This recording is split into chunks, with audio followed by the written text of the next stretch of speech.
umat muslim khususnya komunitas Indonesia ini, dan sebuah istilahnya menjadi saudara ya di negeri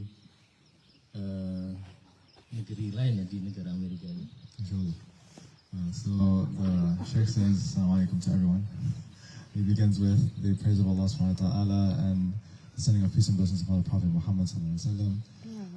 He says, Alhamdulillah, it's an opportunity for him to be here, to be with the pengajian. Pengajian is the Indonesian word for halaqa, or the gathering of the Muslims from the many families here. Alhamdulillah, it's an opportunity for us to do tadabbur alam, which is to reflect and ponder upon the phenomena of the natural world of Allah subhanahu wa ta'ala. And so it's a beautiful gathering for us to be with everyone here. Oke, alhamdulillah kita ini dari mahasiswa yang mengadakan visiting school program yang Prof. Nazar inisiasi. Ini sebuah kesempatan yang sangat besar yang diberikan kepada kami, dan alhamdulillah kami diberikan banyak kesempatan ya oleh teman-teman jamaah Muslim Indonesia di South California ini, dan bisa kita yang ikut ini 12 orang di sini, dan alhamdulillah semoga teman-teman ini bisa memberikan kontribusi dan bisa saling mengenal ya nantinya, dan ini menjadi sebuah pengalaman yang sangat berharga untuk kita semua. MashaAllah. And so, there's the 12, at this moment, 12 students sent from Indonesia. So, how are you? Hawariyun. Oh, okay, the Hawariyun. So the Hawariyun, the disciples of Jesus, peace be upon him, there were 12 of them. So the Hawariyun have come along. MashaAllah. So 12 of them, alhamdulillah, coming from Indonesia from a specific program under the Department of Religious Affairs, the Ministry of Religious Affairs in Indonesia. And so we're going through this program, and so it's an opportunity to get to know each other even further. The Indonesian word for that is silaturahmi, right? To get to know each other even further. Baik, saya sekedar sharing ya, karena semuanya insya Allah sudah banyak ilmu dari Ustaz Hanas ya, dan pastinya sering ya mendengar pengajian dan seterusnya. Sekedar mengingatkan bahwa setelah Ramadan itu kita kan ini acara halal bihalal sebenarnya, halal bihalal, kemudian sekedar mengingatkan bahwa tujuan puasa kemarin kita itu adalah untuk mencapai tingkat takwa. Apakah kita ini sudah mencapai derajat ketakwaan kita atau belum? Karena tujuan Ramadan kemarin itu adalah la'allakum tattaqun. Dan dalam ayat di surat Al-Hasan disebutkan ya ayyuhalladzina amanu taqullaha wa tanzur nafsum ma qaddamat lighad wattaqullaha innallaha khabirum bima ta'malun. Jadi wahai orang-orang beriman, ya ayyuhalladzina amanu taqullaha, takutlah, bertakwalah kepada Allah, wal tanzur nafsum ma qaddamat lighad, dan lihatlah, persiapkan masa depan, yaitu akhirat, kehidupan akhirat kita. Jadi bagaimana kita bisa mempersiapkan mencari bekal untuk akhirat kita dengan sebaik-baiknya. Ya. Jadi ketika kita sudah mencapai derajat takwa, bagaimana kita bisa menyiapkan bekal sebaik-baiknya untuk kehidupan akhirat kita. Inshallah. So the Shaykh says, this is just a reminder for everyone, inshallah ta'ala. We've just went through Ramadan, alhamdulillah rabbil alameen. Going through Ramadan, of the processes of Ramadan is so that we have increased taqwa, or the awareness and the consciousness of Allah subhanahu wa ta'ala, of God Almighty. And so, one of the things to think about is that there's an ayah in the Quran, Ya alladhina amanu taqullah wal tanzur ma qaddamat nafsum ma qaddamat lighad. So Allah subhanahu wa ta'ala tells us, or tells everyone here, Ya alladhina amanu taqullah, O you who believe, have God consciousness, be aware of Allah subhanahu wa ta'ala, and for every person to see themselves into the future of what is going to come. وَلْتَنْظُرْ مَا نَفْسٌ مَا قَدَّمَتْ لِغَدٍ, what they have prepared for the future. So the Shaykh is saying that what have we all prepared to raise our degrees of God consciousness? Like, what is our preparation? What is our baqal? What is our preparation towards that journey into the foreseen future? It's not the unforeseen future, but the foreseen future. Kemudian bagaimana persiapan kita ini untuk bekal kita di akhirat kelak ya. Pertama kita membangun hubungannya, hablum minallah wa hablum minan nas. Ya. Bagaimana kita ini menjalin hubungan kita dengan Allah, juga menjalin hubungan kita dengan manusia. Menjalin hubungan kita dengan Allah, ya, hablum minallah, itu setidaknya kita sudah mendengarkan ya, pesan Rasulullah SAW, ada 7 sunnah. Ya. So, we know that the goal is to raise our taqwa, our degree of consciousness of Allah subhanahu wa ta'ala, that we are aware of Him. How do we do that? So number one, he says, you have to consider 2 relationships that you have. Hablum min Allah, the rope or the connection that you have with Allah subhanahu wa ta'ala, and hablum min nas, and the connection that you have with the people or other than Allah subhanahu wa ta'ala. And so, one of the ways to do it is that the Prophet sallallahu alaihi wasallam relays 7 advices about the first part, which is the hablum min nas or min Allah. The connection with Allah subhanahu wa ta'ala. There's 7 things that you can consider from the Prophet Muhammad sallallahu alaihi wasallam. Ya, sebagaimana Rasulullah SAW pesankan, pertama adalah kita menjaga wudhu. So the Prophet ﷺ, he tells us and advises us to take care of your wudu, be in a state of wudu. Ya, jadi wudhu ini sebagai menjaga diri kita selalu keadaan suci. And so wudu keeps us in a state of purity. Ya, ketika kita istilahnya dalam kondisi apapun ya, bagaimana kita mampu berusaha untuk menjaga wudhu itu ketika kita misalnya ke toilet, kemudian ya batal wudhu kita, tetap kita harus berusaha ya untuk berwudhu gitu. So if we break our wudu, if we go to the bathroom, we should try to and strive to keep our wudu be in a state of wudu. Ini sebenarnya hal yang dilihatnya mudah, tapi terkadang kita untuk istiqomah dalam melakukannya itu yang sulit. It looks simple, but just to have that consistency of being in the state of wudu is challenging. Baik. Kemudian yang kedua adalah selalu ingat Allah atau istighfar. And so the second part of this is to always remember Allah or to seek forgiveness in Allah. Istighfar. Dalam Al-Quran disebut ala bidzikrillahi tatmainnul qulub.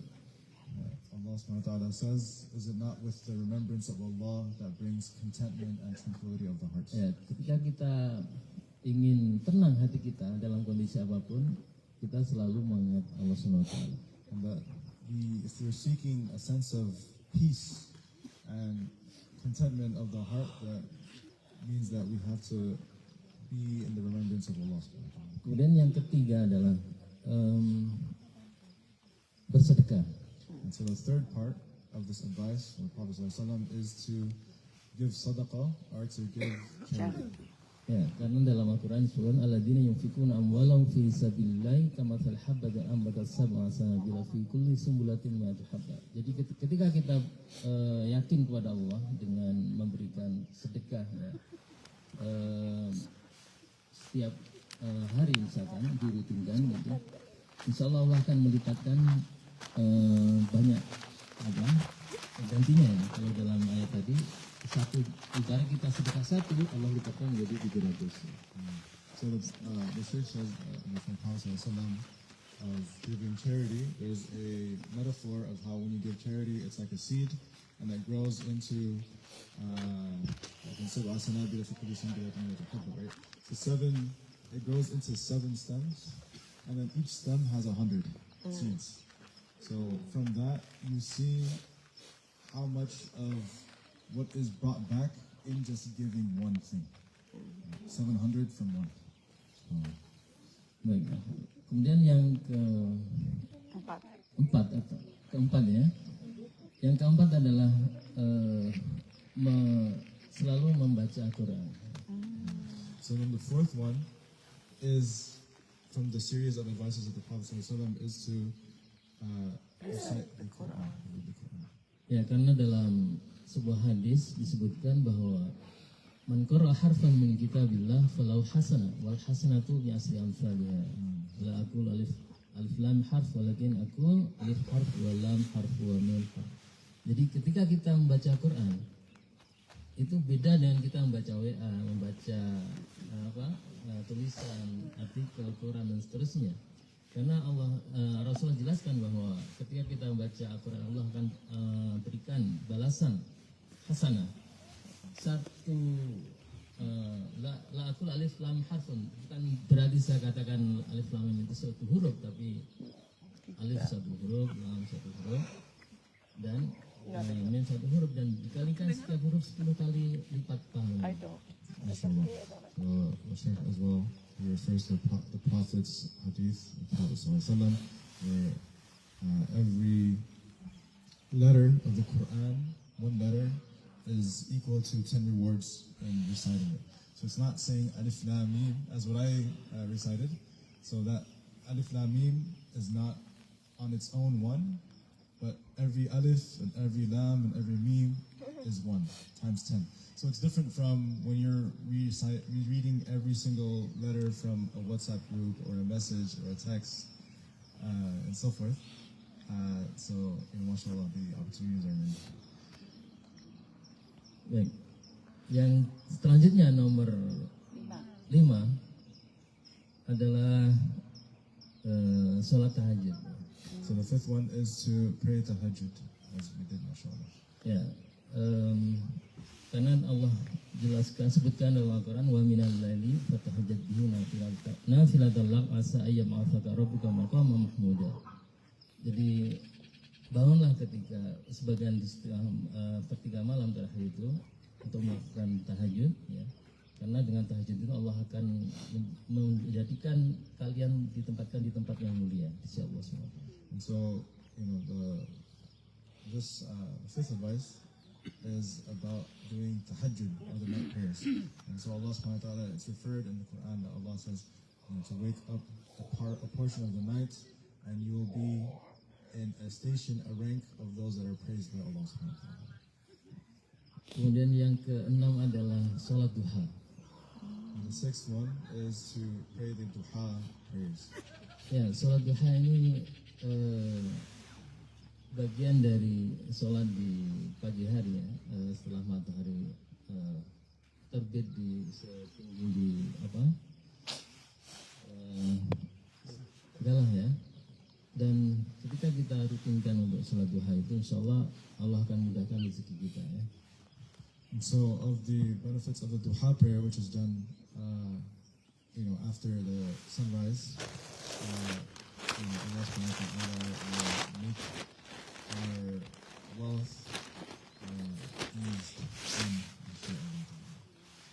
Baik, yang terakhir adalah kita berusaha, yang laki-laki, yang pria terutama, itu sholat jamaah. And so for last advice is for the brothers. So the brothers, pay attention. It's for the brothers to pray together in jama'ah. Ya, ini karena beda antara sholat sendiri dengan sholat berjamaah. Jadi sholat berjamaah insya Allah lipatkan pahalanya 27 derajat. Ya, makanya bagaimana kita bisa sholat ini secara berjamaah, dan sholat ini bagian dari salah satu amalan yang paling pertama kali dihisab oleh Allah SWT. And so, because the jama'ah prayer or the prayer congregation that we've just done right now, it's multiplied in 27 degrees compared to a single solo prayer. And so also it's very important because it will be the first deed that will be accounted by Allah subhanahu wa ta'ala at the final hour in the day of judgment. Baik, itu 7 sunnah harian Rasulullah SAW. Bagaimana kita setidaknya mampu beberapa nggak apa-apa. Maksudnya bertahap ini. Kalau misalnya tidak, mana yang paling mudah kita istiqomahkan, ya itu insya Allah Allah berikan ya balasan sesuai dengan apa yang kita kerjakan. Insyaallah. And so these are the 7 that we can do throughout the day. If you can't do all of them, do a little of them, the path of least resistance, inshallah. And Allah subhanahu wa ta'ala will recompense with the effort that we put into this, inshallah. Baik, untuk muamalah ma'an nas, hubungan kita dengan sama manusia, kita silaturahim, kemudian saling membantu dan berdakwah ya. Karena setiap kita ini adalah da'i, dan Allah sudah sebutkan dalam Al-Quran, ud'u ila sabili rabbika bil hikmah, dan dalam ayat yang lain juga wa takum minkum ummatun yad'una ila khair. Jadi semua kita ini harus mampu berdakwah, mengajak orang lain untuk berbuat baik. And so the second part of the relationship that we have, other than Allah subhanahu wa ta'ala, is the relationship that we have with people. And so it continues on towards being a caller to goodness, calling to Allah subhanahu wa ta'ala. And so we have to be people that are calling towards goodness to each other. Baik, mungkin itu sedikit ya sharing kita ya. Semoga kita ini menjadi hamba Allah yang punya derajat muttaqin ya, orang-orang yang bertakwa kepada Allah SWT. And so this is a little bit of the sharing that we'll do for now, inshallah ta'ala. May Allah subhanahu wa ta'ala make us on the ranks of the muttaqin, of those that are aware of Allah subhanahu wa ta'ala. Amin. Amin ya rabbal alamin. Syukran jazakallah, semoga bermanfaat. Benarnya dari Allah Subhanahu wa taala, kurangnya dari saya pribadi. Jazakallahu khair, Ustaz Anas dan kawan-kawan semuanya. Assalamualaikum warahmatullahi wabarakatuh. Waalaikumsalam warahmatullahi wabarakatuh.